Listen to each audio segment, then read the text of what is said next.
doesn't make it look Fair true. enough, fair enough. But Ray Kurzweil was asked this question because, you know, he's the head of engineering of Google. I finally met him. Oh, yes. Did you guys talk about the singularity? Because I feel so bad talking about people's work until I get to talk to them. Okay. So I talked to Ray Kurzweil about this, about everything. Well, he says it's not death that gives meaning to life, but life that gives meaning to life, and what we do with life, like creating knowledge, like creating art, like extending our hands towards one another. And I don't know, I fantasize about engineering a utopia beyond time. Okay, so engineering our own godhood.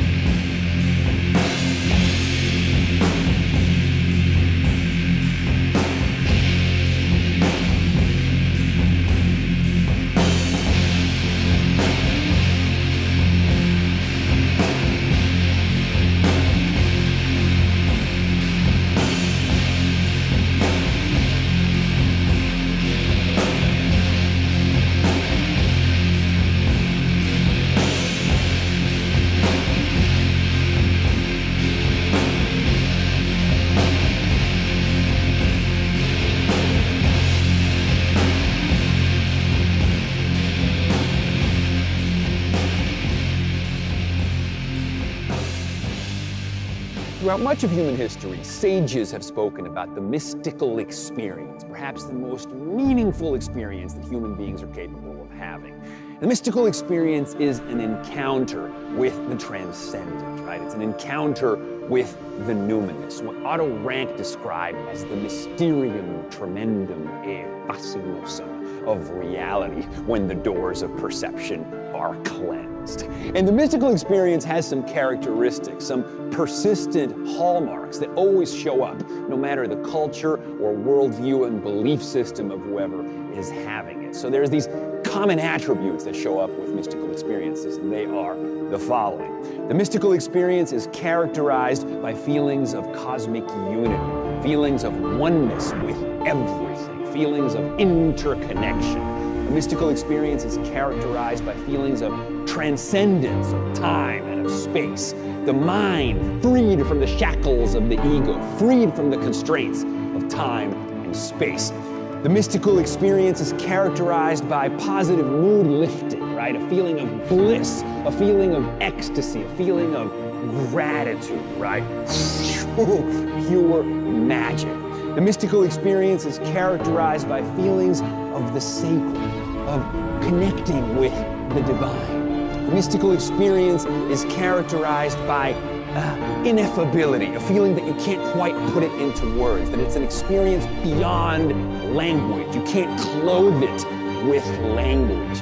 The mystical experience is characterized by feelings of paradoxicality, feelings where you can hold multiple perspectives in mind at once, where contradictions are reconciling, where you can conceive of opposites and somehow hold them in mind at once. A mystical experience is characterized by its fleeting quality. It's something that can emerge and can dissolve just as quickly. It's a finite experience. A mystical experience is characterized by feelings of transformative change that are lasting. So even though it's a temporary experience, a person is forever transformed. New perspectives are glimpsed. New visionary understanding is felt. And so a person is forever made better. A person feels like they've seen the light, whereas once we were blind, now we can see. I've always felt, what do you do after a mystical experience? What do you do after a cosmic orgasm? What do you do after becoming one with everything? Fetching water and chopping wood. And I guess what I'm saying is that I don't agree with that Puritan mindset of accepting that transcendence has to be temporary, that our fundamental wiring requires us to come down from our bliss and our grace and our highs. And I propose instead something akin to David Pearce's ideas of paradise engineering, of rewiring our hedonic set points and actually transforming subjectivity to engender a kind of godhood of mind. Pleasures and paradises beyond anything we can imagine. So, after the ecstasy, more ecstasy.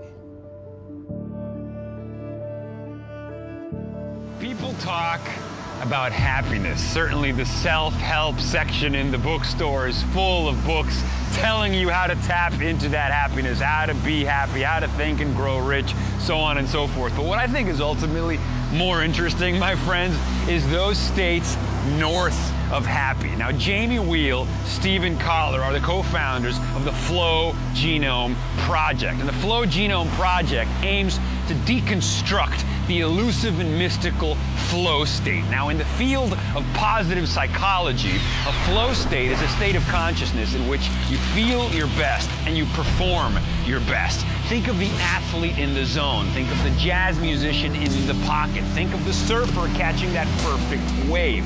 And these states of consciousness in which you feel your best and you perform your best are characterized by the acronym STIR, which stands for selflessness, the self vanishes, timelessness, your sense of time dilates and dissipates, effortlessness, the activity just kind of flows magically, and information richness. There's this feeling of a high-res download of realization and possibility that seems to kind of emerge from the world around you. So again, selflessness, timelessness, effortlessness, and information richness is a kind of like high-definition reality in slow-mo. And these states of consciousness have always been elusive. They're kind of like quasi-mystical states of ecstasy, says the Greeks described them. And so Jamie Wheal and Stephen Kotler's new book, Stealing Fire, alluding of course to Prometheus, who stole fire from the gods, is about the fact that finally, for the first time in history, ecstasis is understandable. Ecstasis is reproducible. Flow can be had on tap. Ask not what the world needs, ask instead what makes you come alive, because what the world needs is more people who have come alive. And this book, Stealing Fire, is going to bring that to you folks. I'm very excited. I love Jamie Wheal and Stephen Kotler. Flow Genome Project, mystical states on tap for everyone. Let's democratize nirvana, let's democratize ecstasis, and let's upgrade the world.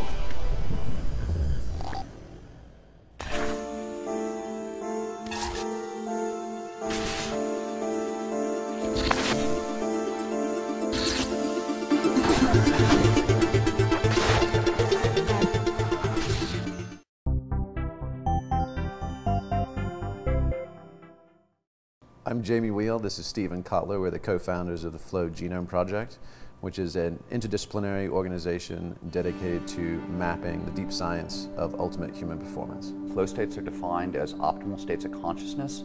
These are states where you feel your best and you perform your best. Pretty much every athletic championship has a flow state at its heart. Most major scientific breakthroughs emerge out of flow states.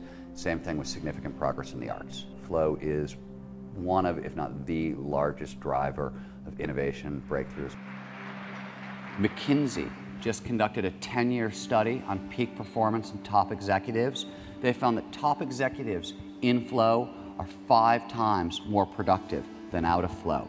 They realized that if we could increase the amount all of us are in flow by a mere 20%, overall workplace productivity would double. That's pretty amazing. Over the past 150 years, there's been kind of a dedicated, concerted research effort to unpack these states.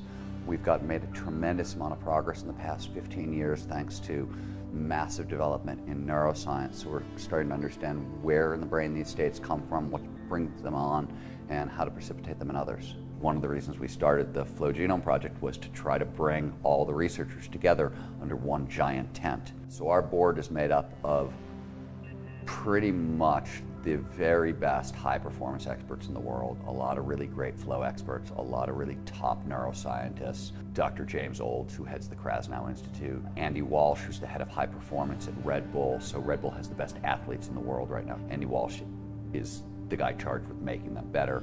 Mike Gervais, who's another performance psychologist, one of the very best in the world. The lists kind of go on and on. My background is in human development and education, and with a focus on leadership and innovation. And over the years have taught everyone from 2-year-old children all the way through 50-year-old executives, taking them into the Grand Canyons of Utah for adventure learning and development trips. So my experience has been in designing and delivering dynamic learning experiences in service of human development. My life was saved by flow states. I was totally destroyed, debilitating illness, was like 10% functional, had been in bed for almost 3 years, and flow states brought me back to life. I think I could happily say that flow states saved my life personally. If I hadn't stumbled across these experiences, I probably would have self-destructed. I didn't know what was happening. I actually thought I was having mystical experiences. I thought I was losing my mind. I suffered from a strong sense of alienation, isolation, and was kind of that prototypical angry young man. By the time I got to college, I was pretty convinced that either I was going to find something more worth living for, or I was going to continue taking bigger and bigger risks. I was either going to keep going until I got it, or I was content to let it get me. And that was really kind of my double or nothing exit plan / solution for the existential dilemma. I'm trained as a science writer, and I had spent a lot of time around scientists, so as I started to get better, there was this overwhelming desire to figure out what the hell just happened to me. One of the simplest ways that flow prompts innovation is just from the neurochemicals involved. There's basically about 5 that really contribute to the overall flow experience, and that starts with a norepinephrine or adrenaline, and the first thing that does is it makes us alert and paying attention. The next that comes online is dopamine, and that starts enhancing our pattern recognition. It's both deeply rewarding, it's basically our brain telling us, yes, you're onto something, keep paying attention, do more of this. We then get some of the endorphins, which kind of, leave us feeling no pain, feeling sort of like Superman. And there's a little jolt of anandamide, which is actually an endocannabinoid, and it prompts lateral thinking. So in our Flow Dojo research and performance centers, it's basically a playground dedicated to the seeking and training of flow states. In the center are giant, extreme sort of playground equipment, so huge looping swings, surf swings, human gyroscopes, the ability for people to take what is normally reserved for professional athletes risking life and limb, and actually we can put people into those sensory motor inputs safely. So that combination of the neurochemistry, what are actually the neurochemicals that are coursing through our brains and bodies, and the brainwave states, give us access to solutions that we don't normally have in a normal waking state of consciousness, and can let us connect dots that we wouldn't normally otherwise see. The people who had the most flow in their lives were and are the happiest people in the world. And the way they got that was to build their lives around it. Changing the world is hard, and one of our core intentions is almost a sort of revival of Plato's Academy, right? Where you bring together the best and the brightest. You train, you think, you play, and you go out and you seed culture. There's a litany of stories of whether it's the Curies and their eureka breakthroughs, whether it's Einstein as he comes up with general and special relativity, Archimedes and his eureka moments, or Mozart and his downloads of entire orchestral compositions, or Michael Jordan doing the impossible in Game 6 of the finals. And that really is the game that we're interested in playing, is how do we unlock that possibility, not just in the best of the best, but allow it to actually be our own birthright, and to reclaim that, and to not simply say voyeuristically, wow, that's awesome, but I could never, and actually say, that's incredible, and I can too.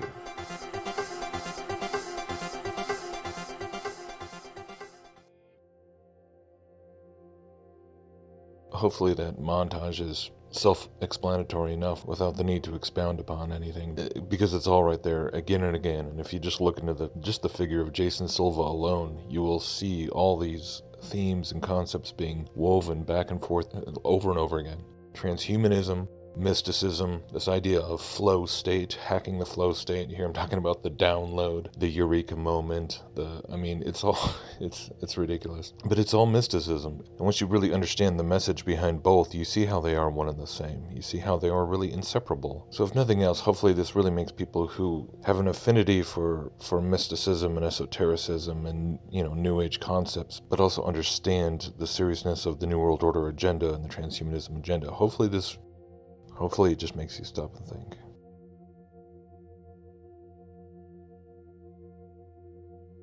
I just hope that some people stop and realize the absolute delusion of achieving our own godhood.